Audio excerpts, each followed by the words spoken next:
comunidade da igreja, que chamou a gente para estar aqui. Como a Lana estava falando, a gente tem vivido coisas nesse momento que não dá muito para explicar. Assim.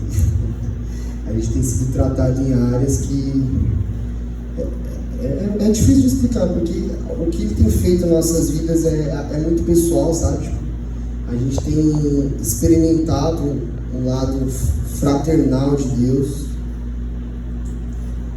um lado que a gente não vivia antes, então está sendo um momento muito único. E essa palavra eu recebi aqui, né? Uma palavra que eu recebi tem um tempinho, e quando o pastor falou que eu estava encarregado desse fardo, eu veio no coração essa palavra direto, e hoje foi culto de ceia, eu não sabia, e a palavra casa muito com a ceia de Cristo. Então vamos lá. Vocês ainda estão felizes com Jesus? Sim. Amém. Gente, estou um pouquinho nervoso, não liga se a mão ficar assim, tá? Vamos lá, vamos abrir Filemon 1. É um livro muito grande, muito grande mesmo, assim, tipo os Salmos. Tem um capítulo só. Posso falar para vocês que não é um livro que eu tinha muita... Eu não passava muito por ele, não. E aqui ele saltou nos meus olhos e foi uma coisa linda que o Espírito Santo fez. Então, Filemon 1, versículo 10, tá? Eu estou usando a King James, e aí, se conseguir trocar, que aqui tem algumas coisas preciosas. Vamos lá, versículo 10. Peço-te por meu filho Onésimo, que gerei nas minhas prisões, no qual, noutro tempo, te foi inútil, mas agora muito útil a ti e a mim. Aqui te envio de volta. Tu, portanto, toma recebê-lo como as minhas próprias entranhas. Eu bem o quisera reter comigo, para que em teu nome me servisse nas prisões do Evangelho. Mas, sem o teu parecer, nada quis fazer, para que teu benefício não fosse como por meio de necessidade, mas voluntário. Porque bem pode ser que ele tenha se apartado de ti por algum tempo, para que o recebestes para sempre. Não já como um servo, mas além de um servo, como um irmão amado, especialmente para mim, quanto mais para ti, assim na tua carne como o Senhor.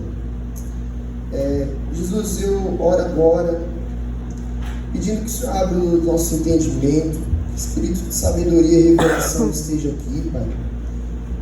Pai, nós não sabemos ao certo o que o Senhor está fazendo já na vida dessas pessoas, mas o Senhor não nos trouxe aqui por acaso.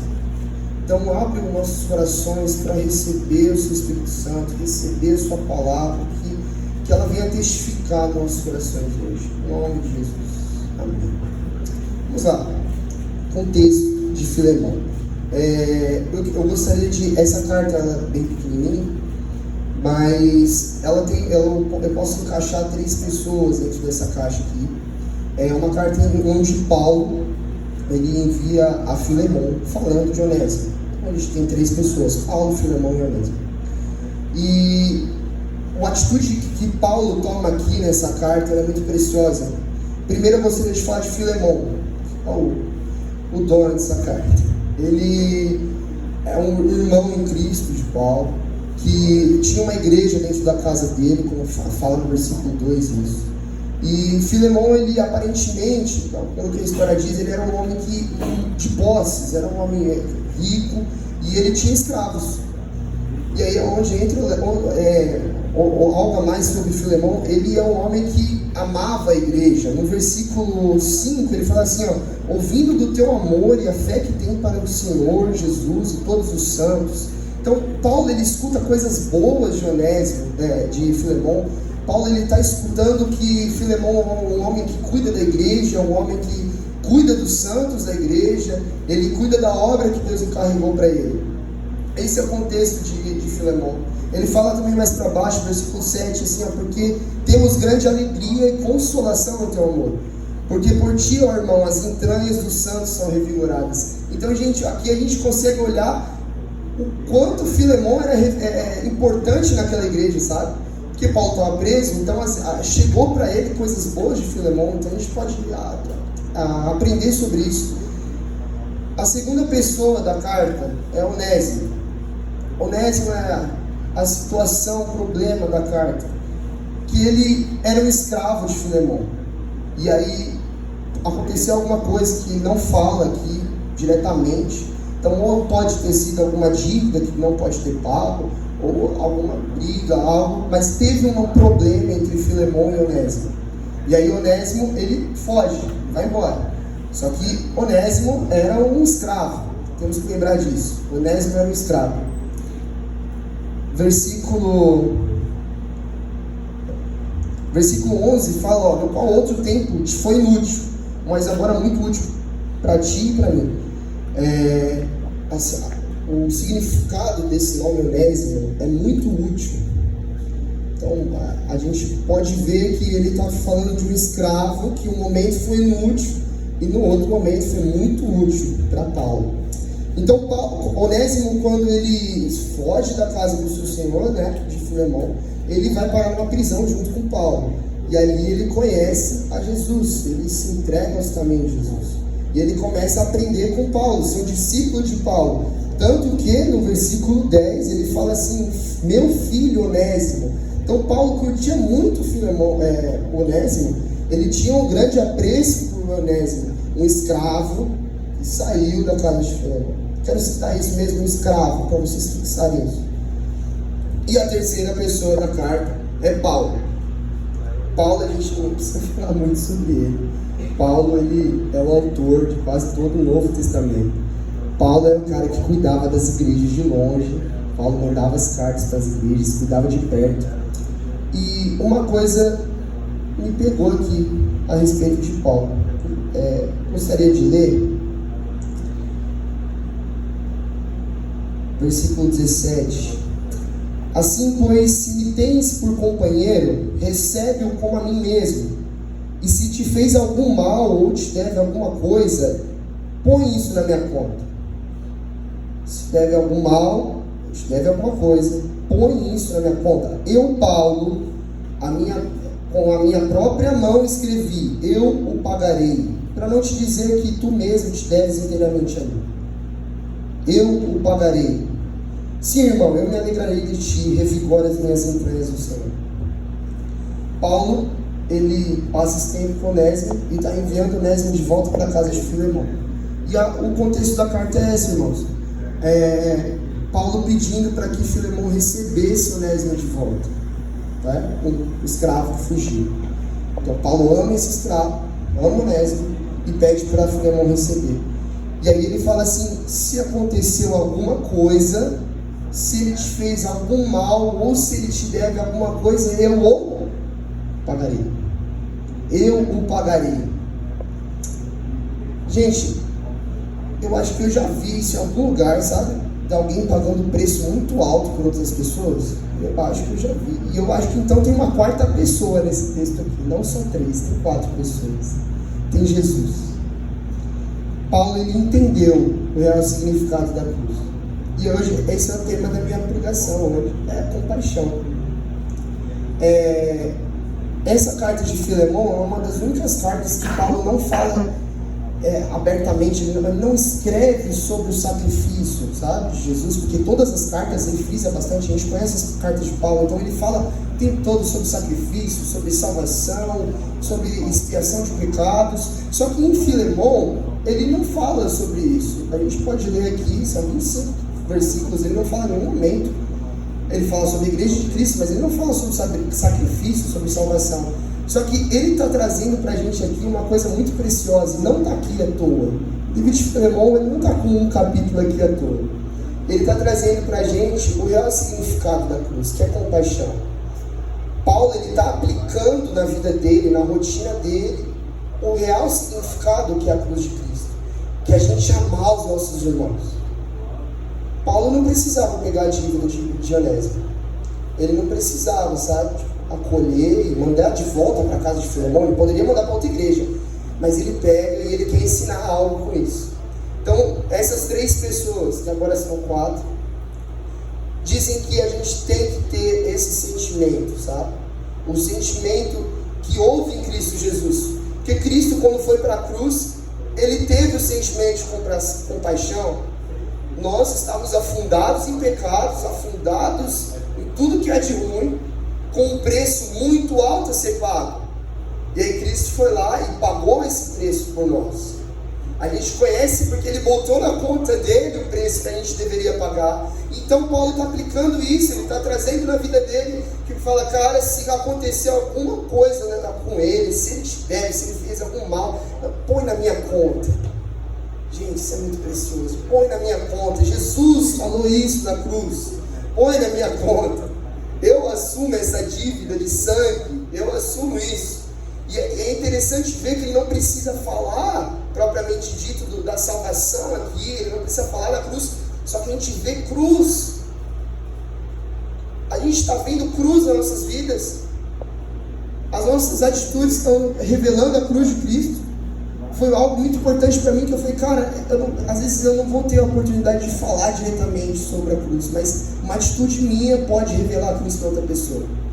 Então é isso, Cristo espera isso da gente, que a gente revele cruz, a gente revele o ato da cruz, e a cruz é isso, é compaixão pelos nossos irmãos, é o reflexo da cruz no nosso cotidiano. Por favor, pode abrir em Romanos 6:23, mas primeiro, vocês não precisam abrir não, você tem que ficar mexendo na Bíblia. 1 Coríntios 9:20, antes, pode ir abrindo 6:23. Fala assim, ele fala sobre glorifiquem a Deus, pois foram comprados por um alto preço. Outra carta paulina, vocês foram comprados por alto preço, igreja. Eu não sei se vocês conseguem ter o peso disso, só que existia uma grande dívida, e vocês foram comprados na cruz do Calvário por isso. Sabe, existia um preço que a gente não poderia pagar, só que aí Jesus foi lá e falou, bota na minha conta. Romanos 6:23. Porque o salário do pecado é a morte, mas o dom gratuito de Deus é a vida eterna, por intermédio de Jesus Cristo nosso Senhor. Cara, se isso não queima no seu coração, tem alguma coisa de errado, porque nosso salário pela nossa vida, que nós nascemos em pecados, é a morte. O que a gente merecia é a morte, mas Cristo, ele pagou esse preço, um alto preço de cruz.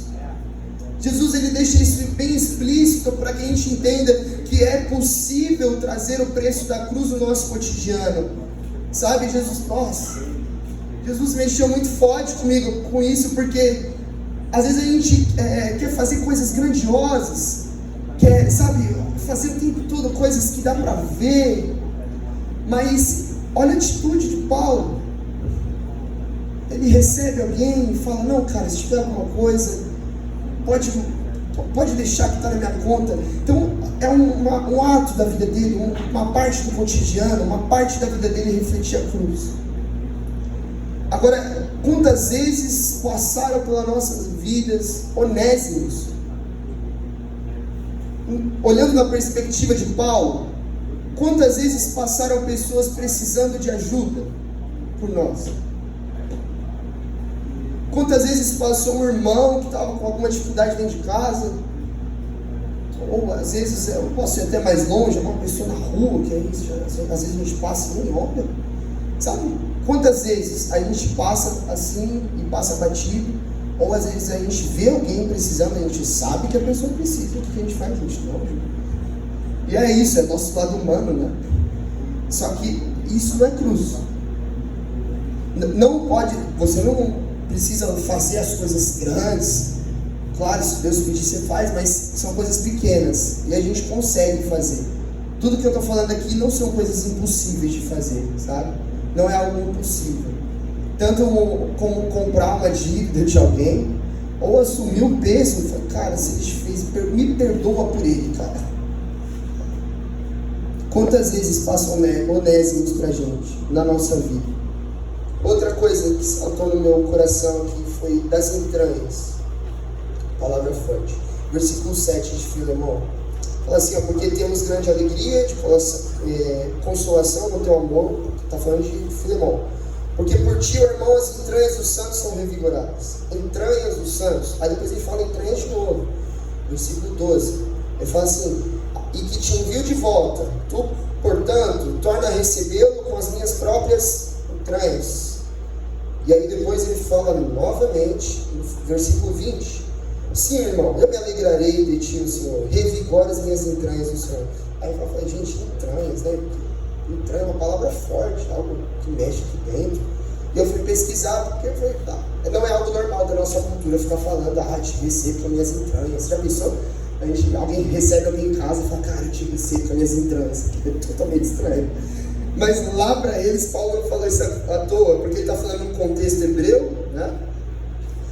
Entranhas para os hebreus é quando eles é a sede das afeições mais sensíveis de alguém. Então os hebreus eles tinham esse costume de falar que é o lugar onde está a maior sensibilidade de alguém, são as entranhas da pessoa. Sabe, Deus fala pra gente hoje que a compaixão deve estar nas nossas entranhas hoje. O sentimento que houve em Jesus deve estar nas nossas entranhas. Porque sabe, aquilo que está de dentro vai para fora. Então, você vê pessoas doentes, algumas pessoas têm algumas doenças por dentro, e aí começa a externar. É quase isso. Quando a gente tem algo dentro da gente, a gente começa a transmitir isso. E é isso que Paulo está falando. Que a compaixão esteja na sede das suas emoções, esteja nas entranhas de vocês. Então que nós venhamos ter esse sentimento que houve em Cristo Jesus, nas nossas entranhas, que venha sair de nós isso, que nós venhamos transmitir esse sentimento. Paulo, ele transmitia isso. Então é possível. Sabe, se Paulo era uma pessoa que ele conseguiu transmitir isso, eu também consigo, gente. Vocês também conseguem. Então, Jesus pede hoje que a compaixão esteja nas nossas entranhas. Que esteja no seu lado mais sensível. Que você transmite compaixão. Que nós podemos ser esse alvo, sabe? De pessoas que a gente possa ajudar. Que a gente seja a pessoa que alguém fala, cara, eu preciso de ajuda. Quem que eu posso pedir? Eu lembrei de alguém. Lembrei da Aurélia, lembrei da Lana, lembrei do Hamilton. Sabe? Gente, como é importante a gente ser isso na vida de alguém. Porque eu acho que o sentimento humano, ele é muito egoísta, porque a gente entra numa rotina. Eu vou falar algo pessoal, lá em São Paulo, eu venho de São Paulo, lá em São Paulo, a gente tem uma rotina de trabalho, sabe, bem, não tô falando que outros lugares não tem, mas é que a gente é meio afundado nesse negócio, meio bitolado mesmo. E a gente fica, trabalha o tempo todo. E aí a gente entra numa rotina, que é assim, é um looping, o tempo inteiro. A gente passa horas no transporte público, eu, porque eu não tenho dinheiro, a gente passa horas no transporte público, aí chega em casa, vou pro serviço, aí depois volta pra faculdade, e a gente entra nesse ciclo, aí você fica. Eu estou falando em São Paulo que é minha vivência, mas aqui vocês podem ter outros ciclos. Estou dizendo uma vivência minha, por quê? Porque eu entrei num ciclo, e aí eu passava despercebido, eu passava batido de tantas pessoas, sabe, tanta gente passando por mim e eu nem ligava, não estava nas minhas entranhas, não estava. E aí quando eu li isso aqui, eu falei, isso aqui é muito sério, eu preciso colocar aqui dentro, bem aqui, tem que transmitir bem daqui, bem daqui, isso tem que brotar de mim, sair para fora. Porque eu sei, porque eu já ouvi o pastor falando sobre compaixão, eu já ouvi ele falando sobre amor, o próximo, toda aquela história. Só que quando a gente pega para o nosso cotidiano, a gente percebe quantas coisas a gente passa batido. Toma uma aguinha aqui. Aguar as palavras. Romanos 4, 25. Conseguir abrir. Jesus está aqui, gente. Jesus está aqui. Ele foi entregue à morte para pagar todos os nossos pecados e a ressurreição para a nossa completa justificação. Por que eu estou repetindo a mesma coisa? Tem alguns tipos de remédios que eles são tomados em doses homeopáticas. Não sei se vocês já ouviram falar esse termo. Doses homeopáticas. Doses homeopáticas é quando você toma um pinguinho, por exemplo, deixa eu falar, eu preciso de cálcio. Aí eu vou tomar um pouquinho de cálcio todo dia. Todo dia. E aí eu vou tomando um pouquinho, pegando um pouquinho disso. E é pouquinho, eu não vou tomar numa grande quantidade porque meu corpo não absorve totalmente. Por exemplo, eu preciso, sei lá, eu não sei se é por grama que mede cálcio.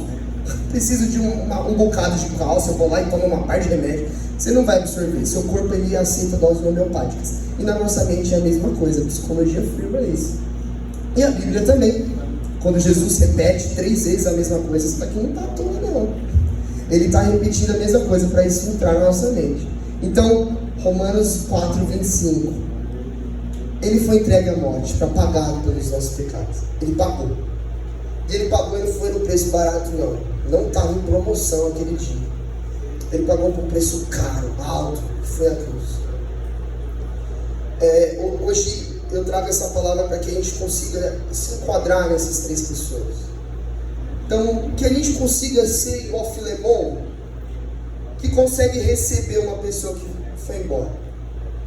Sabe, Filemon, gente, eu quero que vocês entrem na história.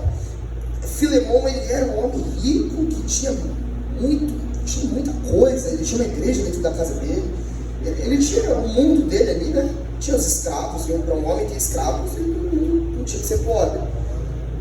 E ele recebe de volta. Eu fui pesquisar na época, e assim, o preço de um escravo ir embora, o dono podia pedir para matar ele. Então era um preço de morte, sabe? Ele ter fugido. Só que a reconciliação. E Paulo confia tanto que Filemon ia fazer isso. Cara, eu vou te falar porque eu sei que você vai fazer isso e ainda mais. Eu sei que eu vou te mandar para você mandar ele voltar, mas você vai fazer ainda mais do que isso. Você não vai só voltar ele, mas você vai trazer ele para perto, como irmão, não só como servo, não como alguém inútil, mas como alguém útil. Então que sejamos que nem Filemon, que a gente consiga adotar e sair das nossas entranhas o ato de receber pessoas, sabe? Que a gente venha conseguir trazer pessoas para perto, pessoas que magoaram, pessoas que te feriram, pessoas que, sabe, te deveram, não só dinheiro, mas às vezes pessoas machucam tanto a gente, porque viver nesse mundo é triste, gente, pelo amor de Deus, as pessoas machucam a gente o tempo todo, só que venha brotar isso nas nossas entranhas, que a gente consiga trazer essas pessoas de volta. Cristo hoje pede para você, perdoe.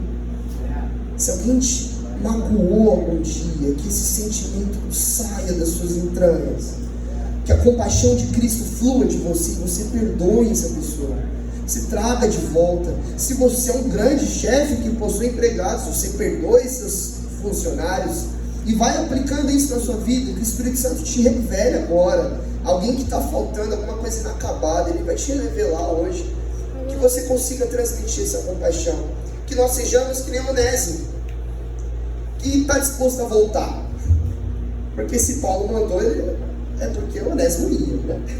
O Paulo não ia mandar o cara se o cara não fosse.